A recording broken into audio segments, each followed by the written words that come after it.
श्री वल्लभाधीश की जय। सेवा रीत प्रीत ब्रजजन की, जनहित જગ પ્રગટાઈ। પુષ્ટિજીવોના માથે જે શ્રી ઠાકોર જે બિરાજી રહ્યા છે તેની સેવા કઈ રીતે કરવાની છે, તો પદમાં શ્રી હરિરાયજી આજ્ઞા કરે છે કે બ્રજજનની રીત અને બ્રજજનની પ્રીત જો આપણે આપણામાં લાવશું તો શ્રી ઠાકોરજી પાછળ લાગેલા ડોલશે, શ્રી ઠાકોરજી રીઝી જશે। પદ્મનાભદાસજીના 45 ગૂઢ પદમાંનું 33મું ગૂઢ પદ છે કે જેમાં આપ આ રીતને બતાવી રહ્યા છે, આ પ્રીતને બતાવી રહ્યા છે। તો આપણે પદના ભાવોને જાણીએ। सुनो ब्रजजन मारक की बातें, उबट बाट लूटत पंथी सब कहियत हो ताते।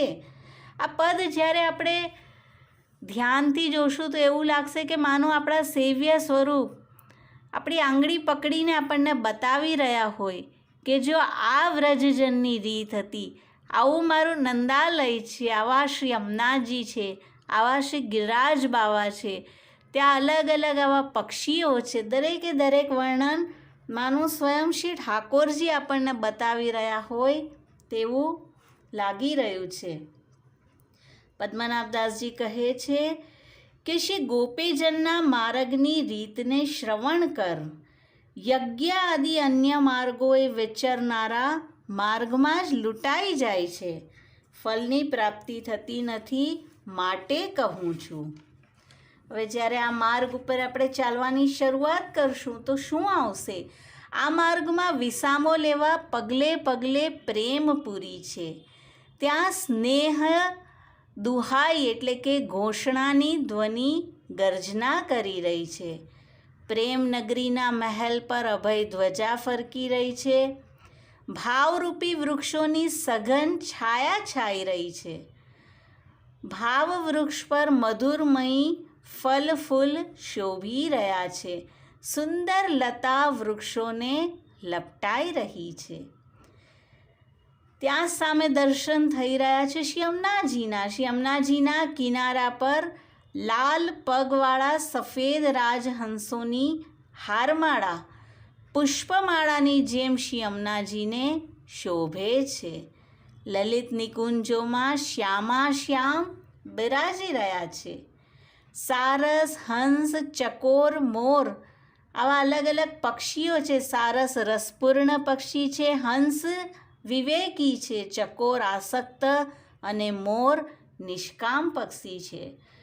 આ ખગ સ્વરૂપ ભક્તજન આ માર્ગ પર પ્રેમવારીનો સંચાર કરી રહ્યા છે। પ્રેમપુરીના સદન સદનમાં નંદલાલના સ્નેહમાં મત્ત બનેલા કોકિલ એક સ્વરે કૃષ્ણ ગુણગાન કરી રહ્યા છે। પરસ્પર સરસ વચનામૃત વરસવાથી ઠેર ઠેર રસ સરોવરો ઉછળી રહ્યા છે, રસની આપલે થઈ રહી છે આ બધા ભક્તો દ્વારા। ભક્તોના નેત્ર કમળ અને મન કુમુદિની આ સરોવરમાં શોભી રહ્યા છે। વેણુના રંધ્ર મત્ત મધુપ ગણ છે કે જે પ્રભુના મુખ કમલનું પાન કરે છે। વેણુનાદ કરાવતા નિકુંજોમાં ગજગતિએ ચાલતા શ્યામ સુંદરને વૃક્ષ પરની લતાઓ સ્પર્શ કરે છે। મૃદુ મધુર દહી માખણ પ્રિય કૃષ્ણ માટે છીકામાં ધર્યું છે। હવે અલગ અલગ સદનમાં શું દર્શન કરાવી રહ્યા છે પદ્મનાભદાસજી કે આવું જે પ્રભુને પ્રિય ગોરસ છે તે છીકામાં ધર્યું છે, અને છીકું શું છે? ભક્તનો નિર્ગુણ દેહ તે છીકું છે, અને મૃદુ ભાવ તે જ દહીં માખણ છે। આ લીલાના પ્રકાશમાં રાત પડતી જ નથી, અલગ અલગ લીલાઓ થઈ રહી છે, જેમાં બજારમાં આવવું જવું, ગોદોહન આ બધું સુખના સમૂહરૂપ છે। પનઘટની અલગ બજાર છે જ્યાં ગોપીજનો અલગ અલગ બહાના કરીને જઈ રહ્યા છે। કોઈ ગોપી ભરેલી ગાગર વૃક્ષમાં સિંચી દે છે, ફરી જલ ભરવા જાય છે, કોઈ માર્ગ પર છંટકાવ કરે છે અને આ રીતે અલગ અલગ બહાનું કરી પનઘટ પર રહેલા શ્રી કૃષ્ણને મળવા આવે છે. આગળ વાત આવી રહી છે સિંહ પૌરની. તેની પેઠ તો અટપટી છે. દ્વાર પર શ્રી ઠાકોરજીની રૂપ રાશિ પ્રકાશે છે. તેને પોતાના નેત્રરૂપી ત્રાજવાથી તોલી સર્વસ્વ અર્પણ કરી ગોપીજનો લે છે. અંતઃકરણનું સ્નેહ બજાર ભરાય ત્યારે ગોપીઓ બિકાઈ જાય છે અને લલિત ત્રિભંગી વરને પ્રાપ્ત કરે છે. આ રીતે દાન, માન, સંકેત અનેક પેઠ લાગી છે, જેમાં પ્રેમની ઉત્કૃષ્ટ દશા ઉદ્ભવે છે. આગળ આપણા શ્રી ઠાકોરજી દર્શન કરાવી રહ્યા છે. ગોપીજનોમાં પૂર્ણ ભાવાંકુર પ્રગટ થતાં આપ તેમની મધ્યમાં પ્રગટ થાય છે. મહાન ઉત્સવ થઈ રહ્યો છે. કોઈ ગોપી દુંદુભી બજાવે છે, કોઈ કથામૃત વરસાવે છે, કોઈ વેણુગીત ગાય છે. આવા સુખરૂપ રસને લીધે શ્રી ગિરિરાજજીની કંદરામાં શોર થઈ રહ્યો છે. અને આ બધું આપણે કેવી રીતે માણી શકશું? તો પદ્મનાભદાસજી છેલ્લી 12મી તુકમાં તેનો જવાબ આપી રહ્યા છે. પ્રથમ વસીએ શ્રી વલ્લભ પદ પંકજ નગર હી માહી, જहाँ પરાગ પદ્મનાભ આદિ નિધિ વૃંદાવન પાઈ. આ માર્ગની પ્રાપ્તિનો ઉપાય બતાવતા આપ કહે છે, પ્રથમ શ્રી વલ્લભના ચરણકમલ નગરમાં વસવું.